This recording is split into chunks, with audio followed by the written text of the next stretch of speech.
Hello అండి, welcome to Telugu officers channel. అందరికీ ముందుగా క్రిస్మస్ శుభాకాంక్షలు. ఇవాళ మనం డిసెంబర్ 25వ తేదీకి సంబంధించిన కరెంట్ అఫైర్స్ గురించి చూద్దాం. ఇవాళ మన ఫస్ట్ ఆర్టికల్ చూడండి. రహదారి ప్రమాదాలకి సంబంధించి మనం గమనిస్తే రీసెంట్గా నవంబర్లోనే రోడ్ యాక్సిడెంట్స్ ఇన్ ఇండియా 2022 అన్నటువంటి రిపోర్ట్ వచ్చింది. ఎవరిచ్చారు ఈ రిపోర్ట్ని అంటే ministry of road transport and highways అన్నటువంటిది ఈ రిపోర్ట్ని పబ్లిష్ చేయటం జరిగింది.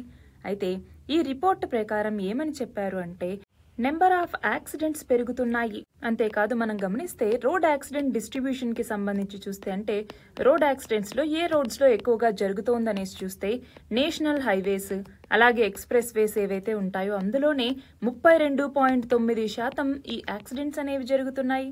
అలాగే స్టేట్ హైవేస్ ఏవైతే ఉంటాయో ఈ స్టేట్ హైవేస్ మీద 23.1%, మిగతా రోడ్స్ ఏవైతే ఉంటాయో ఆ అదర్ రోడ్స్ మీద దాదాపు 43.9% ఇలాంటి యాక్సిడెంట్స్ అనేవి జరుగుతున్నాయి అన్నట్టుగా ఈ రిపోర్ట్నిచ్చింది. అయితే ఎక్కువ ఎవరు ఇంపాక్ట్ అవుతున్నారు అంటే డెమోగ్రఫీకి సంబంధించి గనక చూసుకుంటే మనం మాక్సిమం 18 నుంచి 45 సంవత్సరాల వాళ్ళే ఎక్కువగా వీటి ద్వారా ఇంపాక్ట్ అవుతున్నారు అనేసి మనం చెప్పచ్చు. అంతేకాదు 18 నుంచి 60 సంవత్సరాలు అంటే వర్కింగ్ పాపులేషన్ ఎవరైతే ఉంటారో వాళ్ళే 83.4% రోడ్ యాక్సిడెంట్స్ కి గురవుతున్నారు. అలాగే రూరల్ వర్సెస్ అర్బన్ యాక్సిడెంట్స్ గనక చూసుకుంటే రూరల్ ఏరియాస్ లోనే 68% యాక్సిడెంట్స్ జరుగుతుంటే అర్బన్ ఏరియాస్ లో 32% యాక్సిడెంట్స్ మాత్రమే జరుగుతున్నాయి. అలాగే వెహికల్స్ కి సంబంధించి కూడా చూసుకుంటే ఎక్కువగా షేర్ అన్నటువంటిది 2 వీలర్స్ కే ఉంది. దాని తర్వాత లైట్ వెహికల్స్, తర్వాత కార్స్, జీప్స్, టాక్సీస్ ఇలాంటివన్నీ ఉన్నాయన్నమాట. అయితే రోడ్ యూజర్ కేటగిరీస్ కి సంబంధించి చూస్తే 2 వీలర్ రైడర్సే ఎక్కువ చనిపోతున్నటువంటి వాళ్ళు ఉన్నారు. దాని తర్వాత పెడస్ట్రియన్ రోడ్ యూజర్స్ ఎవరైతే ఉంటారో వాళ్ళు ఎక్కువ మంది చనిపోతున్నారు. దాదాపు 20% మంది పెడస్ట్రియన్ రోడ్ యూజర్సే ఉన్నారు. అలాగే స్టేట్ కి సంబంధించి స్పెసిఫిక్ గా చూసుకుంటే first highest number of road accidents జరుగుతున్నటువంటి స్టేట్ వచ్చేసరికి తమిళనాడు. దాని తర్వాత మధ్యప్రదేశ్ అన్నటువంటిది 2వ స్థానంలో ఉంది. దాని తర్వాత కేరళ, దాని తర్వాత యూపీ, దాని తర్వాత కర్ణాటక, దాని తర్వాత మహారాష్ట్ర, ఇలా వివిధ రాష్ట్రాలు ఉన్నాయి. మరి ఇంటర్నేషనల్ గా గనక మనం చూసుకుంటే మన భారతదేశంలోనే ఇలా రోడ్ యాక్సిడెంట్స్ వల్ల చాలా మంది చనిపోతున్నటువంటి వాళ్ళు ఉన్నారు. మన భారతదేశం ఇందులో మొదటి స్థానంలో ఉంది. తర్వాత 2వ స్థానంలోనేమో చైనా, 3వ స్థానంలో యుఎస్ఏ ఉన్నాయి. మరి ఇండియన్ రోడ్ నెట్వర్క్ కి సంబంధించి మనం చూసుకోవాలి. అలాగే రోడ్ యాక్సిడెంట్స్ ని తగ్గించడానికి ఏమేం మెజర్స్ తీసుకోవాలన్నటువంటివి కూడా ఇంపార్టెంట్. ఏమేం మెజర్స్ తీసుకోవాలి? ఎడ్యుకేషనల్ మెజర్స్ అనేవి అవసరం. అలాగే ఇంజనీరింగ్ మెజర్స్ అన్నటువంటివి అంటే ప్యాసింజర్స్ కి ఎయిర్ బ్యాగ్స్ అన్నటువంటివి ఉండటం, అలాగే రోడ్ సేఫ్టీ ఆడిట్ ని నిర్వహించటం, ఇలాంటివన్నీ అన్నమాట. అలాగే ఎన్ఫోర్స్మెంట్ మెజర్స్ అంటాం. అంటే ఏంటి? చట్టాలని తీసుకురావటం. For example motor vehicles amendment act 2019 కానివ్వండి. అలాగే ఈ electronic monitoring and enforcement of road safety rules అన్నటువంటివి ఇవన్నీ కూడా ఎన్ఫోర్స్మెంట్ మెజర్స్గా తీసుకుంటాము. అలాగే గవర్నమెంట్ కొన్ని ఇనిషియేటివ్స్ కూడా తీసుకొచ్చింది. సో ఏమేమి ఇనిషియేటివ్స్ని తీసుకొచ్చింది అన్నటువంటిది కూడా మనకి ఇంపార్టెంటే. ఏమేమి ఇనిషియేటివ్స్ తీసుకొచ్చింది? బ్రెజిలియా డిక్లరేషన్ అన్నటువంటిది 2015లో రోడ్ సేఫ్టీకి సంబంధించినటువంటిది. అలాగే ఎస్డిజి సస్టైనబుల్ డెవలప్మెంట్ గోల్ 3.6 అన్నటువంటిది ఇదే చెప్తుంది. రోడ్ యాక్సిడెంట్స్ ద్వారా జరిగేటటువంటి డెత్స్ మరియు ఇంజురీస్ ని తగ్గించాలి, ఆ నెంబర్ని హాఫ్కి చేయాలి 2030 నాటికనేసి లక్ష్యం. అలాగే decade of action plan for road safety అనేసి 2021 నుంచి 2030 వరకు decade of action for road సేఫ్టీగా యునైటెడ్ నేషన్స్ జనరల్ అసెంబ్లీ అన్నటువంటిది రెజల్యూషన్ పాస్ చేసింది.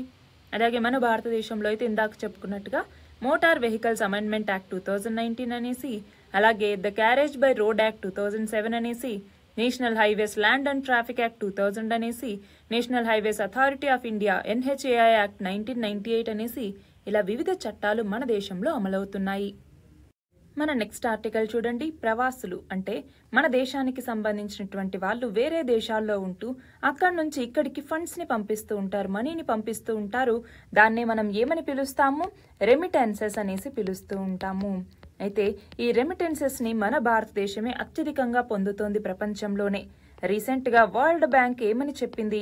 2023వ సంవత్సరంలో ఎక్కువ రెమిటెన్సెస్ పొందుతున్నటువంటి మొదటి దేశం మన ఇండియానే. మొత్తం $125 బిలియన్ రెమిటెన్స్ అన్నటువంటిది 2023లో మనకి వచ్చింది అన్నట్టుగా వరల్డ్ బ్యాంక్ చెప్పింది. ఈ నేపథ్యంలో ప్రపంచవ్యాప్తంగా ఈ రెమిటెన్స్కి సంబంధించిన ట్రెండ్ ఎలా ఉంది అంటే మన భారతదేశానికైతే ఎస్పెషల్గా 2022 గనక గమనిస్తే ఏ దేశాలు ఎక్కువగా రెమిటెన్స్ని పొందాయి, టాప్ 5 కంట్రీస్ ఏంటి అనేసి గనక మనం చూస్తే మొదటి స్థానంలో మన భారతదేశమే ఉంది. రెండవ స్థానంలో మెక్సికో అన్నటువంటిది ఉంది. అలాగే మూడవ స్థానంలోకి వచ్చేసరికి చైనా, నాలుగవ స్థానంలోకి వచ్చేసరికి ఫిలిప్పైన్స్ అన్నటువంటిది, అలాగే ఐదవ స్థానంలో ఏ దేశం ఉందో మీరు గెస్ చేయగలరా? పాకిస్తాన్ అన్నటువంటిది ఐదవ స్థానంలో ఉంది. అయితే రెమిటెన్సెస్ ఎక్కువగా ఈ లో మరియు మిడిల్ ఇన్కమ్ కంట్రీస్ నుంచే ఎక్కువగా వస్తూ ఉన్నాయి. అలాగే ఈ రెమిటెన్స్ గ్రోత్ అన్నటువంటిది ఈస్ట్ ఏషియా, పసిఫిక్ రీజియన్లో చాలా తగ్గుతూ వస్తోంది. అలాగే యూరప్ మరియు సెంట్రల్ ఏషియా నుంచి కొంచెం రెమిటెన్సెస్ అనేవి పెరుగుతూ వస్తూ ఉన్నాయి. మిడిల్ ఈస్ట్, నార్త్ ఆఫ్రికా ఇవన్నీ కూడా ఆయిల్ ప్రైసెస్ అన్నటువంటివి డిక్లైన్ అవుతూ ఉన్నాయి. ఫర్ ఎగ్జాంపుల్ ఈజిప్ట్ ఇలాంటి దేశాల్లో రెమిటెన్సెస్ అన్నటువంటిది మళ్ళీ రికవర్ అవ్వచ్చు అన్నటువంటి ఛాన్సెస్ కూడా ఉన్నాయి. అయితే ఇక్కడ గమనించాలి, అసలు రెమిటెన్స్ ఫ్లోని ఎఫెక్ట్ చేసేటటువంటి ఫ్యాక్టర్స్ ఏంటి? ఎస్పెషల్లీ మన భారతదేశానికి సంబంధించి రెమిటెన్సెస్ వస్తూ ఉంటాయి. వాటిని ఎఫెక్ట్ చేసేటటువంటి ఫ్యాక్టర్స్ కనుక మనం చూస్తే, ఒకటి ఎక్కువగా మనకి టాప్ సోర్సెస్ ఏంటి అనేసి చూస్తే మొత్తం 3 హై ఇన్కమ్ డెస్టినేషన్స్గా మనం చెప్తాం. ఒకటి యుఎస్, 2 యూకే, 3 సింగపూర్ అన్నట్టుగా. కానీ పాండమిక్ తర్వాత లేబర్ మార్కెట్ అన్నటువంటిది బాగా టైట్గా అయిపోవటం వల్ల వేజెస్ అనేటటువంటివి పెరిగాయి. దాంతో రెమిటెన్సెస్ కూడా పెరుగుతూ వచ్చాయి. కాబట్టి మనకి రెమిటెన్సెస్ పెరిగాయి. అలాగే మన భారతదేశానికి సంబంధించి చూస్తే ఓఈసీడీ ఎకానమీస్లో గ్రోత్ అన్నది తక్కువగా ఉంది. కాబట్టి ఆ దేశాల నుంచి మనకు వచ్చే రెమిటెన్స్ అన్నటువంటిది కొంచెం తగ్గింది. అలాగే జీసీసీ కంట్రీస్లో ఈ మైగ్రెంట్స్ కి డిమాండ్ అన్నటువంటి తగ్గుతూ వస్తోంది. జీసీసీ కంట్రీస్ ఏంటి? గల్ఫ్ కోఆపరేషన్ కౌన్సిల్ అంటాము. Saudi Arabia, Kuwait, UAE, Qatar, Bahrain, అలాగే ఒమన్. అయితే ఈ దేశాలు అన్నటువంటివి మన భారతదేశానికి లార్జెస్ట్ డెస్టినేషన్ గా చెప్తాము. తక్కువ స్కిల్స్ ఉన్నటువంటి సౌత్ ఏషియన్ మైగ్రెంట్సే అక్కడ చాలా మంది ఉన్నారు. మన భారతదేశానికి వచ్చే మొత్తం 28% రెమిటెన్సెస్ అక్కడి నుంచే వస్తూ ఉన్నాయి. సో ఇలాగా రెమిటెన్సెస్ అన్నటువంటి ఒక చోట ఎక్కువ వస్తుంటే ఒక చోట తక్కువ వస్తూ ఉన్నాయి. కానీ మన రెమిటెన్స్ ఎలా పెంచుకోవాలి అంటే, ఒకటి మనం యూపీఐని తీసుకొచ్చాం, యూనిఫైడ్ పేమెంట్స్ ఇంటర్ఫేస్ అనేసి. అంటే రియల్ టైంలో ఫండ్స్ ట్రాన్స్ఫర్ చేయడానికి ఇది ఉపయోగపడుతుంది. అలాగే ఆర్టిఫిషియల్ ఇంటెలిజెన్స్ని మనం ఉపయోగించుకోవచ్చు. ఈ కామర్స్ ప్లాట్ఫామ్స్ని ఇంటిగ్రేట్ చేయడం ద్వారా కూడా రెమిటెన్సెస్ సర్వీసెస్ని డైరెక్ట్గా వాళ్ళ ప్లాట్ఫామ్స్ ద్వారా మనం పొందొచ్చు. సో ఇవన్నీ కూడా మనకి రెమిటెన్స్ ఇన్ఫ్లోని పెంచుకోవటానికి ఉన్నటువంటి మార్గాలుగా చెప్పచ్చు. మన నెక్స్ట్ ఆర్టికల్ చూడండి. మన భారత వారసత్వ కట్టడాలకి సంబంధించి మన భారతదేశంలో ఎన్నో రకాల అద్భుతమైనటువంటి ప్రాచీన కట్టడాలు ఉన్నాయి. చారిత్రక దేవాలయాలు, కోటలు, ప్రార్థనా మందిరాలు, అలా వివిధ రకాల నిర్మాణాలు మన దేశంలో ఉన్నాయి. ఇలాంటి ఎన్నో అపురూపమైనటువంటి చారిత్రక కట్టడాలు అన్నటువంటివి పరిరక్షణకి చాలా వరకు నోచుకోవట్లేదు. అందులో ఇటు కేంద్ర, రాష్ట్ర ప్రభుత్వాలు కొన్ని మాత్రమే పరిరక్షిస్తూ ఉన్నాయి. అంటే చాలా పరిమిత సంఖ్యలోనే ఇలా పరిరక్షించేటటువంటి కట్టడాలు ఉన్నాయి. కాబట్టి ఈ వారసత్వ సంపద ఏదైతే ఉందో వీటికి పరిరక్షణ అన్నటువంటిది అవసరం అన్నటువంటి నేపథ్యంలో ఈ ఆర్టికల్. ఇక్కడ మనం గమనిస్తే 2023 అంటే ఈ సంవత్సరం ఫిబ్రవరిలో గవర్నమెంట్ ఏమని అనౌన్స్ చేసింది? దాదాపు 1000కి పైగా మాన్యుమెంట్స్ ని ప్రైవేట్ సెక్టార్ కి మేము అప్పగిస్తాము. అవి archaeological survey of India ASI పర్యవేక్షణలో ఉంటాయి అన్నట్టుగా చెప్పింది. అంతేకాదు మన భారతదేశం అడాప్ట్ ఏ హెరిటేజ్ అన్నటువంటి ఒక స్కీమ్ ని కూడా తీసుకొచ్చింది. అవునా? అడాప్ట్ ఏ హెరిటేజ్ అన్నటువంటి స్కీమ్. దీని ద్వారా ప్రైవేట్ కంపెనీస్, అలాగే పబ్లిక్ సెక్టార్ యూనిట్స్, అలాగే ఏవైనా ప్రైవేట్ ఫర్మ్స్ కావచ్చు, ఏవైనా కూడా ఈ స్టేట్ కింద ఉండేటటువంటి ఆర్కియలాజికల్ సైట్స్ ని అడాప్ట్ చేసుకుని వాటిని మెయింటైన్ చేయొచ్చు. దానికంటూ మాన్యుమెంట్ మిత్రాస్ అనేటటువంటి అగ్రిమెంట్స్ కూడా ఉంటాయన్నమాట.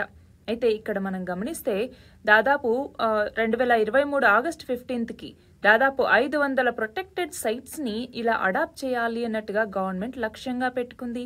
అంతేకాదు ఈ అడాప్టే హెరిటేజ్ అన్నటువంటి ఈ స్కీమ్ ని 2017వ సంవత్సరంలో మొదటిసారిగా లాంచ్ చేశారు. మళ్ళీ దీన్ని రీవ్యాంప్ చేయటం జరిగింది. అయితే ఇక్కడ ఈ అడాప్టే హెరిటేజ్ స్కీమ్ కి సంబంధించి చాలా ఇష్యూస్ అన్నటువంటివి, కన్సర్న్స్ అన్నటువంటివి వ్యక్తమవుతున్నాయి. ఏమేమి ఉన్నాయి అంటే, ఒకటి ఎక్స్పర్టైజ్ అనేటటువంటిది ఉండదు. ఇలా వేరియస్ బిజినెసెస్ కి ఇలా అప్పగించటం వల్ల ఏమవుతుంది, ఆ హెరిటేజ్ సైట్స్ ని వాళ్ళు సరిగ్గా మెయింటైన్ చేయక దానివల్ల హిస్టారికల్ సిగ్నిఫికెన్స్ ని కోల్పోయేటటువంటి అవకాశం అనేటటువంటిది ఉంది. ఫర్ ఎగ్జాంపుల్ గుజరాత్లోని మోర్బీ బ్రిడ్జ్ ఏదైతే ఉందో అది ఎప్పుడో బ్రిటిష్ కాలంలో కట్టినటువంటి బ్రిడ్జ్, దానిని మళ్ళీ మెయింటైన్ చేయడానికి ఒక వాచ్ కంపెనీని పర్మిట్ చేయటం జరిగింది. ఆ తర్వాత మనకి తెలుసు ట్రాజెడీ అన్నటువంటిది, ఆ బ్రిడ్జ్ అన్నటువంటిది కూలిపోయింది, అవునా? సో అలా అనమాట. అలాగే రెండవది ఇన్ఫ్రాస్ట్రక్చర్ డూప్లికేట్ చేయటం. అంటే ఏంటి, కొన్ని మాన్యుమెంట్స్ ఈ స్కీమ్ కింద ఆల్రెడీ సెలెక్ట్ చేస్తారు కదా, వాటికి టూరిస్ట్ ఇన్ఫ్రాస్ట్రక్చర్ అన్నటువంటిది ఉంటుంది. కానీ మళ్ళీ కొత్త టికెట్ ఆఫీసెస్ని, గిఫ్ట్ షాప్స్ని ఓపెన్ చేయటం, ఇలాంటి నీడ్స్కి సంబంధించి ఏవైతే కొత్తగా తయారు చేస్తారో వాటి మీద చాలా క్వశ్చన్స్ అనేవి అరైజ్ అవుతూ ఉన్నాయి. అలాగే పబ్లిక్ స్పేస్ అన్నటువంటిది తగ్గుతోంది. లోకల్ కమ్యూనిటీస్ని ఇక్కడ అండర్మైన్ చేసేలాగా ఉంది. హిస్టారికల్ క్యారెక్టర్ అన్నటువంటిది దెబ్బతినేటటువంటి అవకాశం అనేటటువంటిది ఉంది.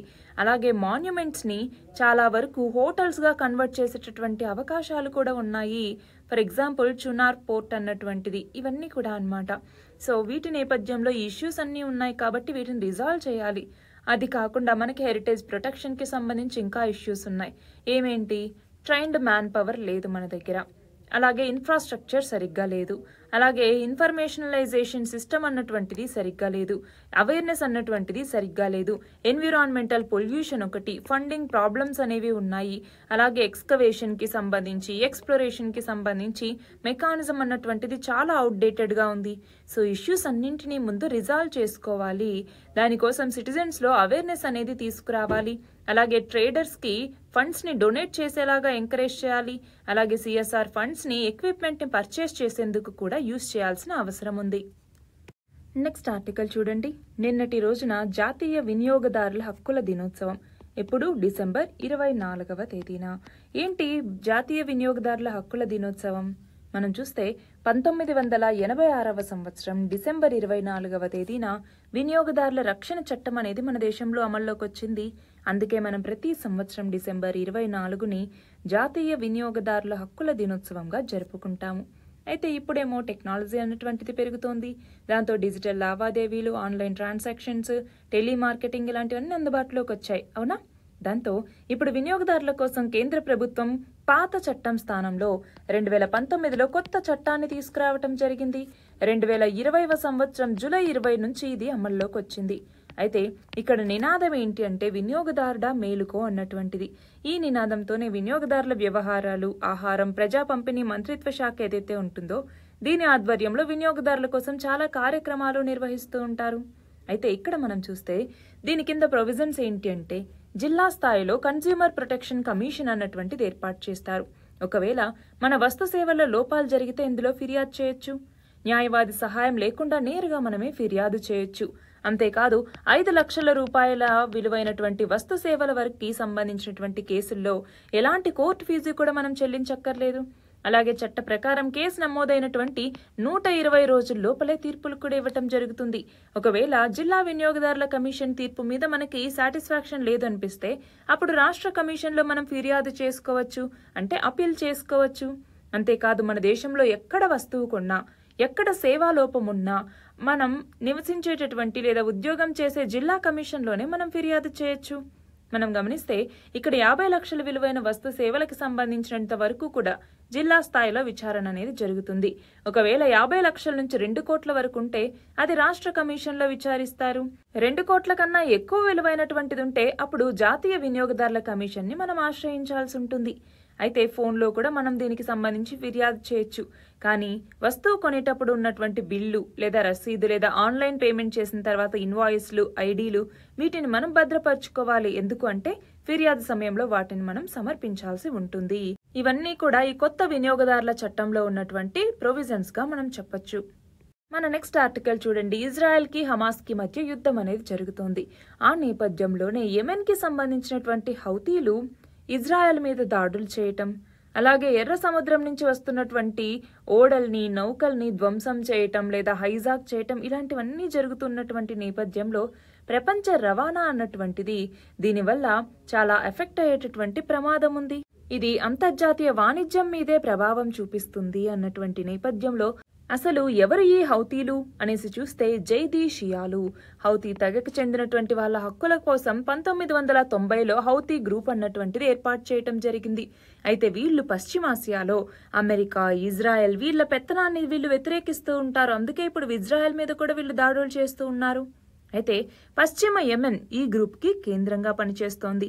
అందుకే మనం ఇక్కడ గమనించాలి, రెడ్ సీ అన్నటువంటిది పశ్చిమ యెమెన్ కే ఇది తన యొక్క బార్డర్ ని కలిగి ఉంటుంది. అవునా?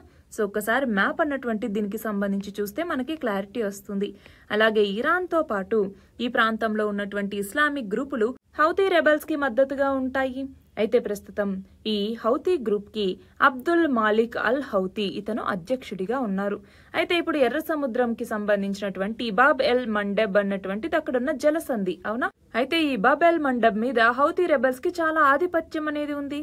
2014 నుంచి కూడా యెమెన్ లో ఉన్నటువంటి సైనిక ప్రభుత్వంతో వీళ్ళు పోరాడుతూనే ఉన్నారు. అయితే ఇందులో ఇప్పటిదాకా చూడండి 3,77,000 మంది మరణించారు, 40 లక్షల మందికి పైగా నిరాశ్రయులయ్యారు. 2015 నుంచి కూడా ఇరాన్ అన్నటువంటిది ఈ హౌతీ రెబల్స్ కి ఆయుధాలని సరఫరా చేస్తూ వస్తోంది. నెక్స్ట్ చూడండి, ఆదిత్య L1 అన్నటువంటిది సూర్యుడి మీద అధ్యయనం చేసేందుకు మన భారతదేశం ప్రయోగించినటువంటిదే ఈ ఆదిత్య L1 అన్నటువంటి ప్రయోగం. అయితే ఈ ఆదిత్య L1 అన్నటువంటిది జనవరి 6వ తేదీన L1 పాయింట్ అంటే లాగ్రాంజ్ పాయింట్ ని చేరుకుంటోంది అన్నట్టుగా ఇస్రో చెప్పింది. అయితే ఇక్కడ మనం గమనించాలి, ఈ స్పేస్ క్రాఫ్ట్ అన్నటువంటిది L1 పాయింట్ కి చేరుకున్న తర్వాత మళ్ళీ ఒకసారి ఇంజన్ ని మండిస్తారు. ఆ తర్వాత ఈ వ్యోమనౌక L1 కేంద్రంలో స్థిరపడుతుంది. అది విజయవంతంగా ఈ L1 పాయింట్ కి చేరుకున్న తర్వాత అక్కడ కక్షలో తిరుగుతూ ఉంటుంది. 5 ఏళ్ల పాటు కావాల్సినటువంటి సమాచారాన్ని అంతా సేకరించడం జరుగుతుంది. అయితే ఇక్కడ చూడండి, భూమి మీద మనం ఇక్కడ నుంచి ప్రయోగిస్తే అది ఆర్బిట్ లో ఇలా ఇలా తిరుగుతూ తిరుగుతూ తిరుగుతూ తిరుగుతూ ఆ తర్వాత ఎర్త్ నుంచి ఎగ్జిట్ అయిపోయి అప్పుడు ఒక క్రూయిజ్ ఫేజ్ లోకి వెళ్తుంది. ఆ తర్వాత L1 హాలో ఆర్బిట్ లోకి వెళ్తుందన్నమాట. L1 పాయింట్ చుట్టూ ఇలాగ తిరుగుతూ వివిధ రకాలుగా సూర్యుడి నుంచి కావాల్సినటువంటి సమాచారాన్నంతా ఇది సేకరిస్తుంది. సూర్యుడిలో వచ్చే మార్పులు ఎలాంటివి, అవి మానవ జీవితం మీద ఎలాంటి ప్రభావాన్ని చూపిస్తాయని అర్థం చేసుకోవటానికి ఈ డేటా అంతా ఉపయోగపడుతుంది. అయితే రీసెంట్ గా ఈ ఆదిత్య L1 అన్నటువంటిది ఇదిగో చంద్రుడి యొక్క ఇన్ని ఫోటోగ్రాఫ్స్ ని క్లిక్ చేయటం జరిగింది. ఆదిత్య L1 మిషన్ అన్నటువంటిది ఇండియా యొక్క first solar exploration machine. Next article చూడండి, ఇజ్రాయెల్ హమాస్ యుద్ధం అన్నటువంటిది ఇరాక్ కి ఇబ్బందిని కలిగిస్తోంది. ఎందుకని ఇరాక్ కి ఇబ్బందిని కలిగిస్తోంది అంటే, ఇరాక్ లో అమెరికా స్థావరాల మీద ఇరాన్ మద్దతునిచ్చేటటువంటి మిలిటెంట్ గ్రూపులు దాడి చేస్తూ ఉన్నాయి. దాంతో ఇరాక్ అన్నటువంటిది తటస్థంగా వ్యవహరించలేకపోతోంది. మనం చూస్తే గత 2 నెలలుగా కూడా ఇరాక్ లో అమెరికా స్థావరాల మీద ఎన్నో దాడులు జరుగుతూ వచ్చాయి. రీసెంట్ గా ఇరాక్ లోని బాగ్దాద్ లో కూడా అమెరికా రాయబార కార్యాలయం మీద రాకెట్ దాడి అనేది జరిగింది. దాంతో ఇరాక్ లో చాలా ఘర్షణ వాతావరణం అన్నటువంటిది మొదలైంది. ఇక్కడ మనం గమనించాల్సిన విషయం ఏంటంటే 2022లో ఇరాక్ ప్రధాని అధికారంలోకి రావటంలో ఇరాన్ పాత్ర అన్నటువంటిది చాలా కీలకంగా ఉంది. దాంతో ఇప్పుడు ఇరాక్ మీద ఇరాన్ కి చాలా గట్టి పట్టు ఉంది అని మనం చెప్పొచ్చు. అదే సమయంలో ఇరాక్ తో అమెరికా ఒప్పందం చేసుకుంది. ఆ ఒప్పందం ప్రకారం ఏంటి అంటే, ఐసిస్ ఉగ్ర సంస్థ ఏదైతే ఉంటుందో దాన్ని ఎదుర్కోవటానికి ఒప్పందం అనమాట.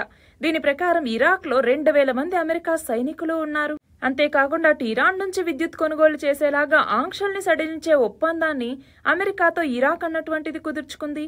2003లో ఇరాక్ ని ఆక్రమించిన తర్వాత ఆ దేశానికి సంబంధించినటువంటి విదేశీ మారక ద్రవ్య నిల్వలన్నింటినీ అమెరికాలోనే ఉంచారు. కాబట్టి ఇరాక్ మీద అమెరికా నియంత్రణ అన్నటువంటిది ఎక్కువగానే ఉంటుంది. అంటే ఇక్కడ గమనించాలి, ఇటు అమెరికా ప్రభావం అన్నటువంటిది ఇరాక్ మీద ఉంటుంది, ఇరాన్ ప్రభావం అన్నటువంటిది కూడా అమెరికా మీద ఉంటుంది. కానీ ఇప్పుడు ఇజ్రాయెల్ హమాస్ యుద్ధం అనేది ఒకటి కొత్తగా వచ్చి పడింది. దాంట్లో ఇప్పటిదాకా ఇరాక్, సిరియాల్లో అమెరికా స్థావరాల మీద దాదాపు 84 దాడులనేవి జరిగాయి. ఇవన్నీ ఇరాన్ అనుకూల గ్రూపులే చేశాయి. పైగా ఇజ్రాయెల్ కు అమెరికా మద్దతిస్తున్నందువల్లే ఈ దాడులు చేస్తున్నామన్నట్టుగా మిలిటెంట్ గ్రూపులు స్వయంగా ప్రకటిస్తూనే ఉన్నాయి. మరి ఈ దాడుల్లో పెద్దగా మరణాలనేవి సంభవించలేదు, పెద్దగా గాయాలనేవి అవలేదు.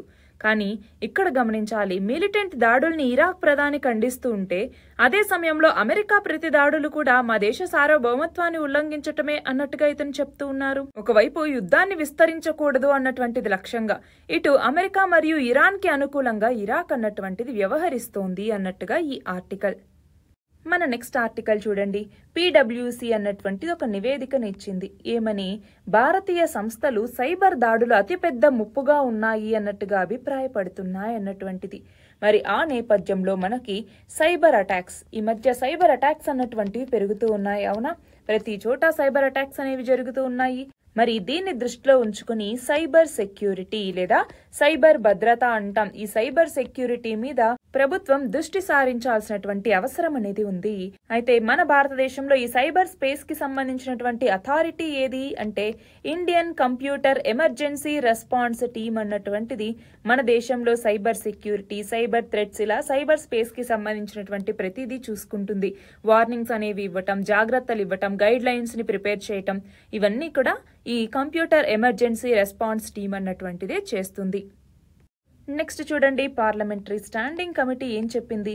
ముడి చమురు దిగుమతుల కోసం ఆ బిల్లుల చెల్లింపుకి డాలర్ బదులుగా మనం రూపాయి వినియోగించాలి అనుకున్నాం, అవునా? దాన్నే రూపీ ఇంటర్నేషనలైజేషన్ అని కూడా పిలిచాం. రూపీ ఇంటర్నేషనలైజేషన్ లేదా దాన్నే ఏమని పిలుస్తాము? రూపాయి అంతర్జాతీయీకరణ. అంటే ఏంటి? విదేశాలతో మనం ఏవైనా వస్తు దిగుమతులు చేసుకున్నప్పుడు వాటికి రూపాయల్లోనే చెల్లించేటటువంటి విధానం. కానీ ఈ ముడి సరుకుకి రూపాయల్లో చెల్లించలేకపోతూ ఉన్నాము అన్నట్టుగా ఇక్కడ స్టాండింగ్ కమిటీ చెప్తోంది. ఎందుకని అంటే ఇక్కడ మనం గమనించాలి, ఎంపిక చేసిన కొన్ని దేశాలతో మాత్రమే మనము ఇలా రూపాయల్లో వాణిజ్యాన్ని జరుపుతూ ఉన్నాము. కానీ విదేశీ చమురు ఎగుమతిదారులు ఎవరైతే ఉంటారో వాళ్ళు రూపాయికి చాలా దూరంగా ఉంటున్నారు. కరెన్సీ మార్పిడి విలువల్లో చాలా హెచ్చుతగ్గులు వస్తున్నటువంటి నేపథ్యంలోనూ, అలాగే నిధుల మార్పిడికి సంబంధించి చాలా లావాదేవీల ఖర్చులు అనేటటువంటివి ఉన్నాయి. కాబట్టి మాకు డాలర్లలోనే ఇవ్వండి అన్నట్టుగా చాలా దేశాలు వాటికే ప్రిఫరెన్స్ ఇస్తున్నాయి. ఆ నేపథ్యంలో ఈ రూపాయల్లో వాణిజ్యం అన్నటువంటిది కష్టతరంగా ఉంది అన్నట్టుగా ఇక్కడ పార్లమెంటరీ స్టాండింగ్ కమిటీ చెప్తోంది. నెక్స్ట్ చూడండి, నౌకాదళంలోకి ఐఎన్ఎస్ ఇంఫాల్. ఐఎన్ఎస్ ఇంఫాల్ అన్నటువంటిది ఒక గైడెడ్ మిసైల్ డెస్ట్రాయర్ యుద్ధ నౌక అన్నమాట. దీనిని మన భారత నౌకాదళంలో చేర్చబోతూ ఉన్నారు. మన హిందూ మహాసముద్రంలో చైనా నేవీ కదలికలు అనేవి పెరుగుతూ ఉన్నాయి, అవునా? ఇటువైపు మాల్దీవులతోనూ మనకి ఇష్యూ అన్నటువంటిది పెరిగిపోతూ ఉంది రోజు రోజుకి. అలాంటి నేపథ్యంలో మన దేశ రక్షణ సామర్థ్యాన్ని మరింతగా పెంచుకోవటం కోసం ఈ ఐఎన్ఎస్ ఇంఫాల్ అన్నటువంటిది కూడా ఉపయోగపడుతుంది. దీని బరువు చూడండి 7,400 టన్నులు, పొడవు 164 మీటర్లు. ఇందులో అధునాతనమైనటువంటి ఆయుధాలు, సెన్సార్లు ఉన్నాయి. ఉపరితలం నుంచి గగనతలంలోని లక్ష్యాల్ని ఛేదించగలిగినటువంటి క్షిపణులు, నౌకా విధ్వంసక అస్త్రాలు, టార్పిడోలు, వీటన్నింటినీ యుద్ధ నౌకలో మోహరించటం జరుగుతుంది. బ్రహ్మోస్ మిసైల్స్ ని కూడా ఇందులో ఉంచుతారు. దాంతో మన యొక్క పోరాట సామర్థ్యాలు మరింతగా పెరుగుతాయి అనేసి అంచనా. నెక్స్ట్ ఆర్టికల్ చూడండి, కూచిపూడి నృత్యం అన్నటువంటిది మన భారతదేశంలో మొత్తం 8 క్లాసికల్ డాన్సెస్ అనేసి ఉన్నాయి, అవునా? అందులో ఈ కూచిపూడి కూడా ఒకటి. మనం చూస్తే కూచిపూడి యక్షగాన అన్నటువంటి ఒక థియేట్రికల్ ఆర్ట్ నుంచి ఈ డాన్స్ ఫామ్ అన్నటువంటిది ఎమర్జ్ అయింది. ఆంధ్రప్రదేశ్ లో ఉన్నటువంటి కూచిపూడి అన్న విలేజ్ లో దీని యొక్క ఆరిజిన్ ని మనం గమనించవచ్చు. అయితే ఇది ఒక డాన్స్ డ్రామా అన్నమాట. దీన్ని గ్రూప్స్ గాను అలాగే సోలోగా కూడా పర్ఫామ్ చేస్తారు. అయితే ఈ కూచిపూడి నృత్యాన్ని సిస్టమైజ్ చేసినటువంటి వ్యక్తి ఎవరు అంటే సిద్ధేంద్ర యోగి. పేరు గుర్తుండాలి, సిద్ధేంద్ర యోగి. సిద్ధేంద్ర యోగి అన్నటువంటి వ్యక్తి నారాయణ తీర్థ యొక్క డెసిపుల్ అనమాట. 17th సెంచరీలో ఇతను ఉండేవారు. అతను ఈ ఆర్ట్ ని సిస్టమైజ్ చేశారు. ఇందులో వీళ్ళు వేసుకునేటటువంటి కాస్ట్యూమ్స్ కానివ్వండి, ఆర్నమెంట్స్ కానివ్వండి, జ్యువెలరీ అన్నటువంటిదే చాలా ఇంపార్టెంట్ స్థానాన్ని కలిగి ఉంటాయి. అయితే ఇక్కడ ఏమైంది అంటే హైదరాబాద్ లో గచ్చిబౌలిలో ఉన్నటువంటి జిఎంసి బాలయోగి స్టేడియంలో ఒకేసారి 3,782 మంది కళాకారులు 7 నిమిషాల పాటు లయబద్ధంగా ఈ కూచిపూడి నృత్యాన్ని ప్రదర్శించి గిన్నీస్ బుక్ లో చోటు సాధించడం జరిగింది. నెక్స్ట్ ఆర్టికల్ చూడండి, JN1 అన్నటువంటిది. JN1 అన్నటువంటిది మన దేశంలో COVID-19 కి సంబంధించి ఒమిక్రాన్ కి సంబంధించిన ఒక వేరియంట్. అయితే ఇప్పుడు JN1 కేసులు అనేవి పెరిగిపోతూ ఉన్నాయి. ఆ నేపథ్యంలో ఇన్సాకాగ్ అంటే SARS-CoV-2 జీనోమిక్స్ కన్సార్షియం అంటాం. ఇన్సాకాగ్ ఏమని చెప్తోంది? ఈ JN1 కోసం ఇంకొక అదనపు డోస్ వ్యాక్సిన్ తీసుకోవాల్సినటువంటి అవసరం అనేది లేదు అన్నట్టుగా చెప్పింది. ఇక్కడ మనం గమనించాలి, 60 ఏళ్లు పైన వయసున్నటువంటి వాళ్లతో పాటు క్యాన్సర్ లాంటి దీర్ఘకాలిక వ్యాధులకి చికిత్స తీసుకుంటున్నటువంటి వాళ్ళు, 1 లేదా అంతకంటే ఎక్కువ వ్యాధులతో బాధపడుతున్నటువంటి వాళ్ళు ఈ ఉపరకం అంటే ఈ వేరియంట్ తో జాగ్రత్తగా ఉండాలి. దీనికి అదనపు డోస్ వ్యాక్సిన్ అనేది అవసరం లేదు, తగిన జాగ్రత్తలు అనేవి పాటించాల్సి ఉంటుంది అన్నట్టుగా ఇక్కడ ఇన్సాకాగ్ చెప్తోంది. నెక్స్ట్ చూడండి, మన దేశంలో ఉద్యోగాలకు కావాల్సినటువంటి నైపుణ్యాలున్నటువంటి 18 నుంచి 20 ఏళ్ల యువతలో మొదటి స్థానంలో తెలంగాణ ఉంది. ఆ వయసులో 85.45% మంది యువతకి కొలువుకు తగినటువంటి అర్హతలున్నాయి. ఇక నగరాలకు సంబంధించి చూస్తే మొదటి స్థానంలో పూణే అన్నటువంటిది ఉంది. పూణే అన్నటువంటిది 80.82%తో తొలి స్థానంలో ఉంది. హైదరాబాద్ వచ్చేసరికి 7వ స్థానంలో ఉంది. హైదరాబాద్కు వచ్చేసరికి 51.50% అన్నమాట. అదే సమయంలో వయసుకు అతీతంగా నైపుణ్యం ఉన్నటువంటి యువతని పరిగణలోకి తీసుకుంటే మొదటి స్థానంలో హర్యానా అన్నటువంటిది ఉంది.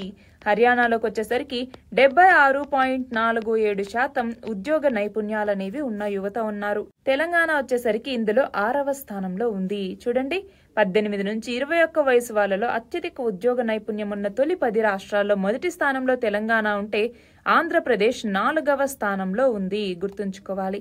అలాగే కోర్సుల వారీగా ఫస్ట్ అయితే MBA, దాని తర్వాత బీటెక్, తర్వాత MCA, తర్వాత బీఫార్మసీ ఇలా ఉన్నాయి. నెక్స్ట్ ఆర్టికల్ చూడండి. తెలంగాణ ప్రభుత్వం డ్రగ్స్ మీద మరింత కఠినంగా వ్యవహరించబోతున్నాము అన్నట్టుగా చెప్పింది.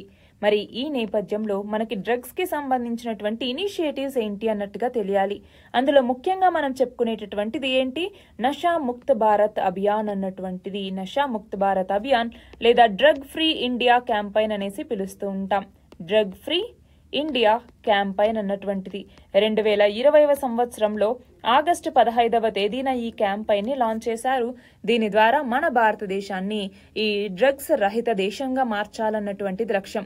ఎందుకు అంటే మన భారతదేశం అన్నటువంటిది ఇటు గోల్డెన్ క్రెసెంట్ కి, గోల్డెన్ ట్రయాంగిల్ కి మధ్య ఉంది. అవునా, ఇవి రెండు డ్రగ్స్ కి సంబంధించినటువంటి, అంటే డ్రగ్స్ ఎక్కువగా ఉత్పత్తి అయ్యేటటువంటి దేశాలు. ఆ దేశాల మధ్యలో మన దేశం ఉండటం వల్ల వాటి ఎఫెక్ట్ అన్నటువంటిది మన దేశం ఉంటుంది.